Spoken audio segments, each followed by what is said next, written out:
आशा करता हूं आप सब बहुत अच्छे होंगे। मेरा नाम है सिद्धांत अग्निहोत्री। स्टडी ग्लोस पे आपका बहुत बहुत स्वागत है। दोस्तों, सीआईए की सीक्रेट मीटिंग हुई है तालिबान से।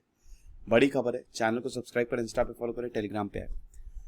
तो अमेरिका के सेंट्रल इंटेलिजेंस एजेंसी, हर एक देश की सेंट्रल इंटेलिजेंस एजेंसी होती है।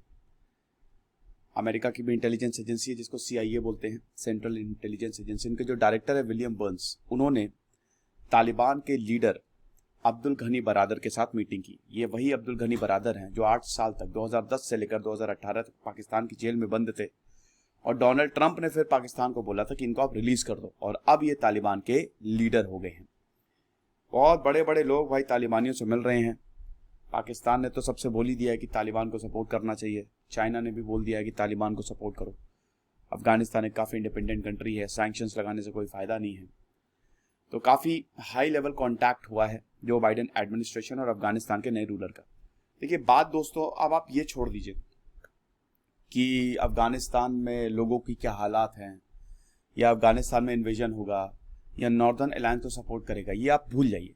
अब बात यहाँ पे आ गई है, सारा का सारा मुद्दा यहाँ पे अटका है कि 31 अगस्त के बाद क्या डेडलाइन एक्सटेंड होगी, क्योंकि जो बाइडेन ने बोला है कि 31 अगस्त तक हम सबको निकाल लेंगे। तो अब बात यहीं पे आ गई है कि क्या डेडलाइन को एक्सटेंड किया जाएगा या नहीं। अगर किया जाएगा तो कैसे, क्या होगा। लेकिन तालिबान ने सीधा वार्निंग दे दी है कि अगर डेडलाइन एक्सटेंड की तो गए काम से। G7 मीटिंग भी हुई, उस पर भी इस डेडलाइन एक्सटेंशन पे डिस्कशन हुआ प्रॉपर। तो अब देखिए सीआईए और तालिबान की सीक्रेट मीटिंग है, तो जाहिर सी बात है जो डिस्कशन हुआ दे वर नॉट रिलीज्ड, ठीक है। लेकिन ये है, मतलब ये हुआ है कि जो मीटिंग है इसमें जो औरतों की हालात हैं उस पर चर्चा हुई है, और जो समरी एग्जीक्यूशंस है, जो तालिबान ढूंढ ढूंढ के सबको मार रहा है, उस पर चर्चा हुई है। साथ ही साथ एक्सटेंशन ऑफ डेट पे भी चर्चा हुई है, और लोगों को किस तरीके से सेफली लेके आए, आप हम पूरी तरीके से कोऑपरेट करेंगे, इस पर भी चर्चा हुई है। वैसे भी तालिबान ने जो भी डॉक्टर्स, इंजीनियर, जितने भी अफगान है ना, उनको काबुल एयरपोर्ट से पर आने से रोक दिया है। उन्होंने कहा कि आना नहीं, क्योंकि वो रिक्वेस्ट कर रहा है। रिक्वेस्ट क्या, वो बोल रहा है कि जो डॉक्टर्स, इंजीनियर्स हैं वो देश को ना छोड़े। दोस्तों, हमारे शानदार कोर्सेज आते हैं, डिस्क्रिप्शन कमेंट बॉक्स में आपका लिंक दिया है, आप जरूर इनको अवेल करें। और हमने कुछ फ्री कोर्सेज भी निकाले हैं, हिस्ट्री के फ्री कोर्सेज, एनवायरमेंट के फ्री कोर्सेज। यूट्यूब पे काफी डिस्टर्बेंस होता है, ऐड आते हैं, वहां पे आपको कुछ नहीं होगा। तो ये चीज है। तो वॉशिंगटन पोस्ट ने ही बर्न्स की मीटिंग को रिपोर्ट किया था। बाद में एक यूएस ऑफिशियल ने कंफर्म किया कि हाँ, तालिबान के स्पोक्समैन ने बोला कि अभी वी आर नॉट अवेयर कि वाकई में बरादर सीआईए चीफ से मिले हैं कि नहीं। साथ ही साथ ह्यूमन राइट्स काउंसिल से भी काफ़ी ये रिक्वेस्ट की जा रही है कि अच्छे एक्शन लो, बोल्ड एंड विगरस एक्शन लो। ह्यूमन राइट्स सिचुएशन तालिबान में, मतलब अफगानिस्तान में, खराब होती जा रही है। हालांकि तालिबान लीडर्स बोल रहे हैं कि अरे कुछ नहीं होगा, हम बढ़िया से सब कुछ करेंगे, अपने आप को एक मॉडरेट दिखा रहा है कि नहीं नहीं हम बिल्कुल शांति दूत हैं, लेकिन एक्चुअली में ऐसा नहीं है। और एयरपोर्ट पे आप देख ही सकते हो ना कि सब लोग बस भागना चाह रहे हैं, चाहे जो हो जाए भाग जाओ यहां से। तो ये चीज है। तो मंडे को बर्न जो थे वो काबुल में गए और अब्दुल घनी बरादर से मिले। अब अमेरिका का जो एडमिनिस्ट्रेशन है उसने यही बोला है कि एक्सटेंशन तो मुश्किल है, 31 अगस्त इज अ रेड लाइन, और एक्सटेंशन मुश्किल है।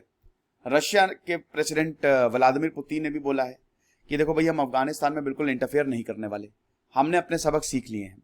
1979 से लेकर 81-9 तक जो वॉर हुआ था तो सोवियत सीख चुका है, तो हम बिल्कुल भी उनके फट्टे में हाथ नहीं डालेंगे। अफगानिस्तान का आंतरिक मामला है भाई, वो जैसे निपटना है निपटे।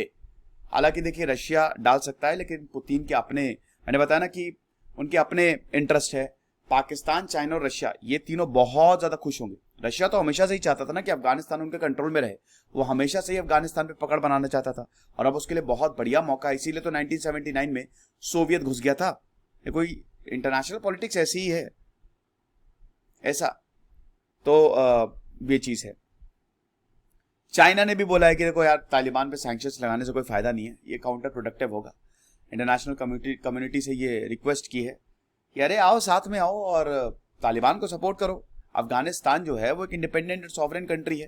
अमेरिका और उसके अलाइज को इतिहास से सीखना चाहिए। ग्रेव यार्ड ऑफ एम्पायर करके चाइना वैसे भी अमेरिका को बहुत चढ़ा रहा है। ग्रेव यार्ड ऑफ एम्पायर है भाई, तुम भी देखो ध्वस्त हो गए। तो लेसन सीखो ना, जो इतिहास हमको सिखा रहा है उसको सीखो। क्यों बेकार में सैंक्शंस लगा रहे हैं, प्रेशर बना रहे हैं? ये प्रॉब्लम को सॉल्व नहीं करेगा, ये काउंटर प्रोडक्टिव बल्कि प्रॉब्लम को और ज्यादा बढ़ा देगा।